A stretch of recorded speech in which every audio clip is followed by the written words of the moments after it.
everybody out there in YouTube land. Welcome back to another episode of Gordon's Garage. This is going to be the last episode for the year, so that entails we're going to do kind of a look back in the year, what have we accomplished, and then look forward to see what we're going to do. And don't forget to like, subscribe, and comment. The comment I want from you is your New Year's resolution. And let's not do boring ones. Come on, guys, let's get creative here. Let's come up with a New Year's resolution that's really cool. My New Year's resolutions are going to be something along the lines of build some cool stuff, go have more fun, all right? I don't want to see this, I'm going to start working out and lose some weight. Okay, let's stop kidding ourselves. We've done that for 15 years straight and we haven't lost any weight. So let's at least just enjoy life and have some fun. Build something, be creative, do art, or go out and do events where people are at the cruise night or something like that. That's what I want to see in the comments. Tell me what event you want to be at this next year. Something you want to do, a concert, a rock concert, go to a rock concert. Something like that. That's what I want to see in the comments. Tell me what you want to do this next year. All right. So what am I doing in this episode? Well, I'm starting to get a honing noise when I'm going down the road in the work truck. All right, this is my daily driver, and I think it's my front wheel bearings. So I went ahead and purchased new front wheel bearings. We're just going to replace them and the races. Yeah, so I'm going to pull that apart, and as I'm doing that, we're going to talk about what did we do this year. Man alive.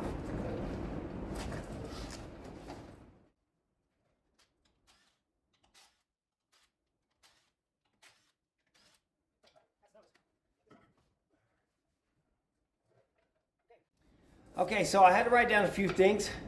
Let me see what I have done this last year. This last year, I've posted a total of 23 videos. That's not bad, that's not good, it's not bad.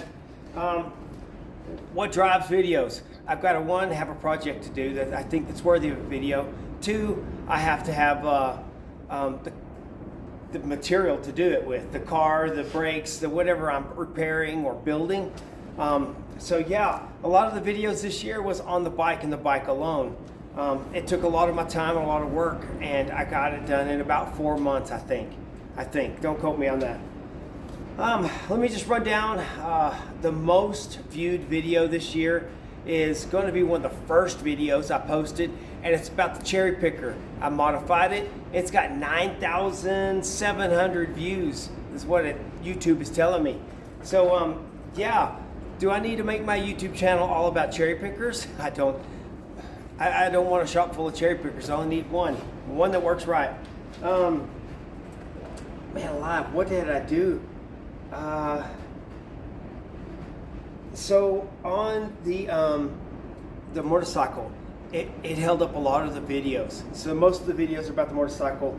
I've got 7 videos this year and 2 from last year. So yeah, I was adding on to a project I'd already started. Total views this year on the 7 videos is 1,500 views. Very little views compared to the cherry picker. Cherry picker is not too old. It's still in the same year, so that means it's what people are typing in and looking for. So I need to write down words in my videos for those of y'all wanting to do YouTube, that kind of keywords that people tend to type in, and that's key to get them to click on your video. The other thing is the thumbnail. The thumbnail is something that attracts people a lot. So maybe I'll work on them too. I'm just going to run down this list here. So there's modified the cherry picker. Then the next one was a load balancer video. Very short video, got 70 views. The one with the least views is I have one video up, and I think it was dealing with where I converted a bus into a food truck. I didn't actually do the whole conversion. I did mainly the paint and body and a few things like the back bumper and stuff. One of those got, no, I take that back. The least views is another video. That had over 800 views over four videos. So that was a really cool one, and that one I had a prize giveaway. Everybody likes prizes and the giveaways, and they like to click on and write stuff and get something. I like to try to do that when I can. So yeah, there's 4 videos of converting a short bus into a food truck.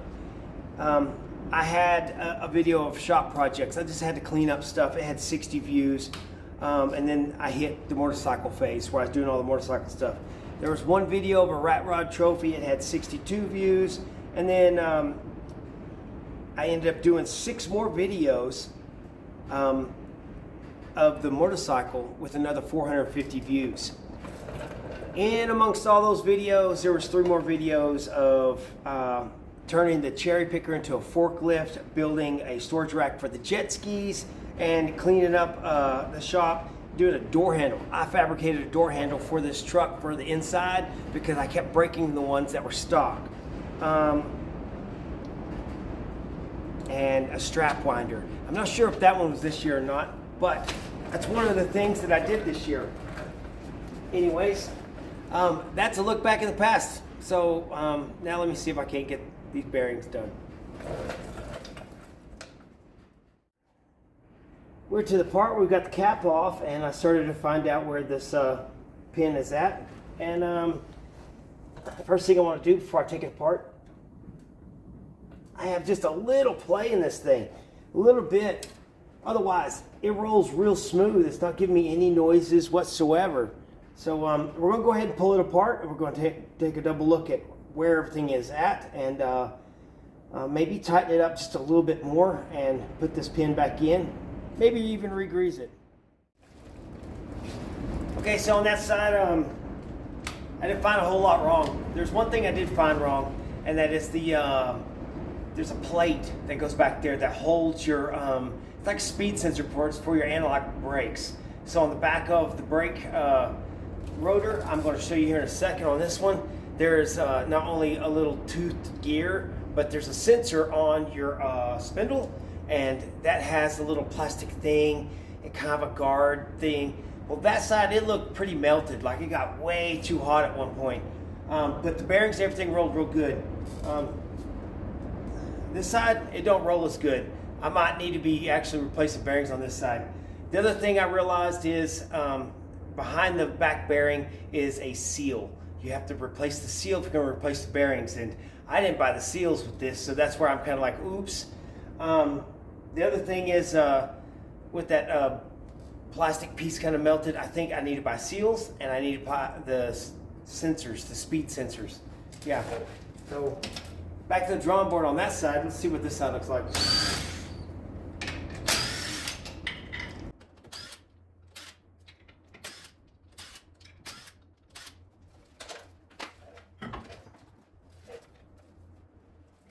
Okay. Yeah, I definitely have noise on this one. Let's take this brake caliper off and see what we got. Allen wrench. So here we are on the driver's side, and take a look. I'll get you a couple arrows in there at this part with the 2 bolts. That's a speed sensor, and it looks real nice. It looks clean and crisp, and the other side looked like it had been in the oven, and it was all literally melted, especially that edge right there. It was really melted, and so that's definitely something I want to replace. And the seals are pretty good still. Let's look at this. That's the gear that sensor reads, and there you can see the orange and yellow seal. Yeah, so everything's good on this side. The other side, the seal needs to be replaced, and that speed sensor piece, that's all plastic. The shroud, the larger round piece, is metal, but the center part's plastic. So if your bearings get hot, it's going to go right there and get to that. Yeah. All right.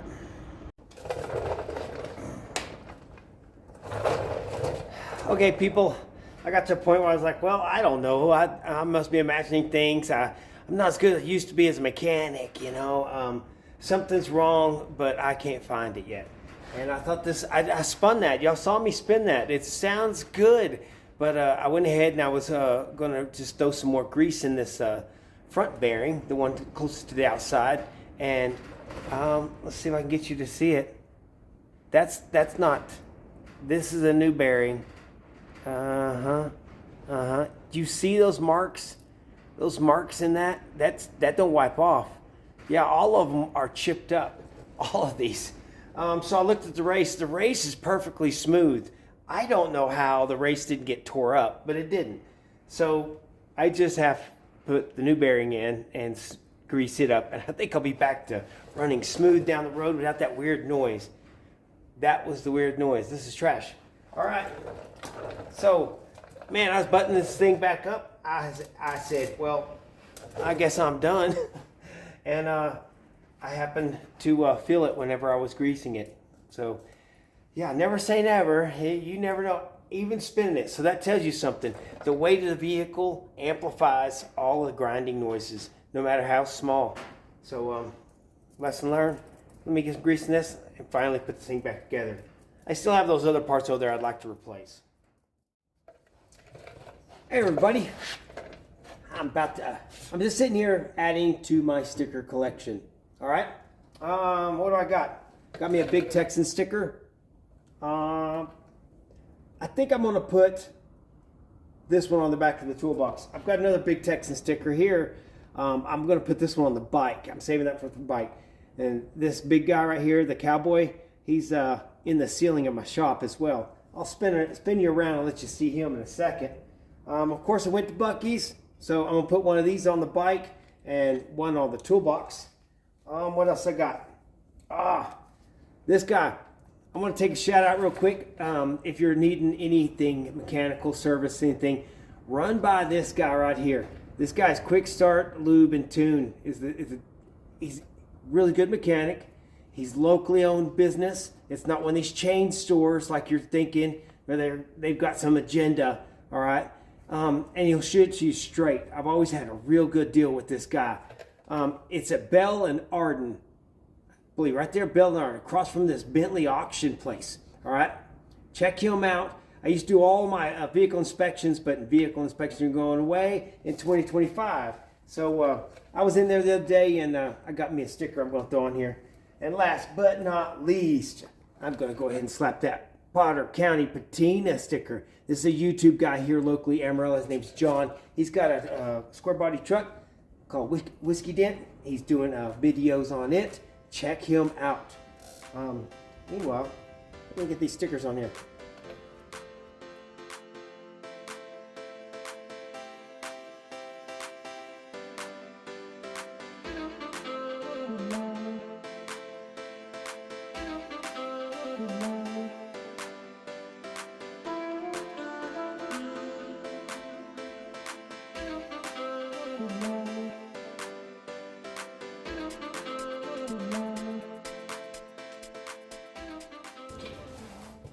Okay, so we started out the video with what I've done in the last year, kind of touched over some of the video stuff. I've done some work here in the shop, got my stickers up, and I've been prepping. I'm gonna go out and shoot some guns here in a minute. And before I did, I was gonna sign off, and before I sign off, we're going to finish up the video looking forward. So we looked in the past, now we're looking into the future. What can you expect from Gord's Garage in the next year? I don't know. Things fall in my lap, and I just drop everything and start doing it. Sometimes opportunities arise, and I'll take advantage of it.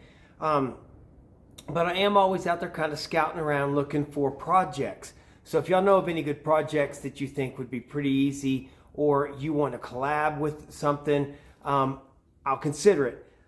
Usually my rule of thumb is I don't do anything on anybody else's vehicles unless I own the vehicle. I can just have do whatever I want. Yeah. Anyways, so what am I gonna do here in the future? I'm gonna do my New Year's resolutions. I'm gonna try to have fun, try to do some stuff with the toys I've built, the bike sitting over here on the side, and also I got a couple of projects. I got this one hanging in the sky. Yep. The Volkswagen van. We've got maybe an idea of turning a jet ski into a go-kart. That would be really cool. Some of the things I looked at was I'm looking at going to Copart and buying something salvage and using it for parts. And turns out that might not be a good avenue. I don't know about you guys, but I did my research. I wrote down everything that it cost just to buy something off Copart. Now you can't buy anything without getting a broker, so that's another $500 out of your pocket on top of whatever you pay on the auction site for the bidding of the vehicle. Now, let's say you bid on something, a vehicle. Yeah, let's say you get it for $4,000. We're just going to use that number because that's the estimate number that they gave me. So you got to pay the $4,000 for the vehicle. And then on top of that, well, you can't even bid on it unless you're a member. And the cheapest member fee is $100, $99. So you got the $100 for that. And if you got to buy something that doesn't have a salvage title, you're going to have a broker. That's another $250. And then what else is there? There's a buyer's fee, which is a non-secure payment is going to be more expensive than a secure payment. Secure payment's like your debit card, but non-secure is like some weird cashier's check or something like that, they're saying. So you're looking anywhere from $935 to $725 on that. So you're almost at $1,000 there. There's going to be a gate fee of $95. There's going to be a live bid fee of $110 to $125, and then there's a title fee that's $15 to $20. You add all that up, you're over another grand into a vehicle. Even if you just bid a dollar on, you're still got to pay $1,000 at least into these fees for Copart. So they have to make money. I get that, but shoo-wee, they got a lot of vehicles and their bidding is going on up there all the time. So yeah, even if I was a salvage yard and I was buying cars to salvage out the parts, I don't think I could make business money off of that. It's difficult. If y'all know of any other way to buy these project vehicles for your YouTube channels and stuff, please throw that down in the comments, or even tag in a website or something, wherever you're finding it. So I was looking at another bike. I was thinking about taking the motor out of it and building a trike custom thing. I'll go get a whole different frame and everything and title it as an assembled vehicle. I've done that once before. But yeah, I couldn't spend that much money on a salvaged out bike to turn around and, yeah, I don't think a lot of people think that there's that many fees. If it was just like $150 fee or something, I'd be all in on that. But they're $1,000 just to process a salvaged vehicle. No, I can't do it. All right. So Copart's out of the way, and I wish there was a way Facebook could separate the cars and bikes on Facebook Marketplace, where if they have a title, a clean title to the vehicle, it's in one category. If they don't have a title, I want that in a different category. I keep clicking on stuff going, ooh, and they don't say nothing about the title, or it says no title, for parts only or something. That is sketchy. That is real sketchy. I don't like doing that. I like to do things legitimately. So let's wrap this up. Let's go outside and shoot some guns. But I'm going to catch y'all next year, and I'm going to try to revamp the page a little bit, get a different icon picture. So if you see a different icon picture on the pages on Facebook, YouTube, and I'm going to try to do some more with Twitter or whatever. I'm going to try to do some stuff like that. It's not Twitter. What is it? TikTok. That's what it is. Yeah. So y'all might see a little bit difference in the change of the channel, because right now it's got the 71 Corvette, and I don't have that, and I've let go of that here 2 years ago. So it's time to get this bike on the page, and some of my new projects on the page. So keep an eye open. We're going to be doing some fun stuff. And don't forget to subscribe. Have a good weekend.